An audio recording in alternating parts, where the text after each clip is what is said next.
En décembre 2023, j'ai été contacté par une sirène qui m'a livré son histoire. J'ai alors compris que ce qu'on appelle sirène ne correspond pas forcément toujours à un humain avec une queue de poisson qui vit sous l'eau. Il y a plusieurs types de sirènes, et notamment des sirènes qui ont une apparence humaine et qui vivent avec nous sur Terre. C'est le cas de cette dame qui m'a livré son témoignage. Elle souhaite rester anonyme et préfère qu'on l'appelle par son nom de sirène qui est Khalil.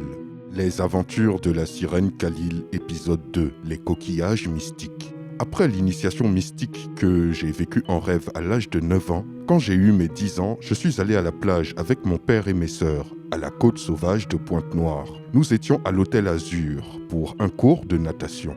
Pendant qu'on était dans la piscine, j'ai vu une femme sous l'eau, alors que je plongeais. Surprise et étonné, j'ai eu peur et je suis sorti de l'eau en courant.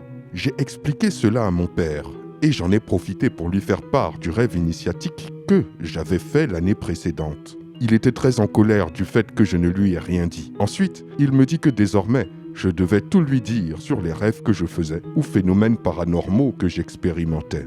Un jour, alors que je me lavais le visage dans le lavabo, la même dame que j'ai vue dans la piscine m'est apparue. J'étais pétrifié. Elle m'a alors rassuré et m'a dit de ne pas avoir peur, qu'elle m'aimait et que j'étais l'une de ses filles et qu'elle m'avait prêté à la mère que j'avais sur Terre. Aussitôt, j'ai fait une crise et je me suis évanoui. À mon réveil, j'étais à l'hôpital, entouré par mes sœurs et mon père. De retour à la maison, j'ai tout expliqué à mon papa. Il m'a écouté, puis, sans un mot, il s'en est allé en silence.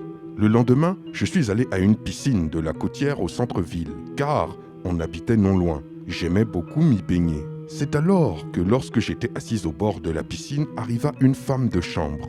Du moins, c'est comme ça que la plupart des autres personnes présentes la voyaient. Mais moi, je voyais autre chose. J'ai tout de suite vu que cette dame ressemblait à la femme sur le trône que j'avais vue lors de mon initiation en rêve, avec sa chevelure afro et le diadème qu'elle portait sur la tête. Sauf que cette fois-ci, je pouvais voir son visage. Elle m'a alors donné des coquillages en me disant qu'à chaque fois que j'aurais besoin d'elle, je n'aurais qu'à jeter ces coquillages dans un récipient d'eau et elle serait là pour moi.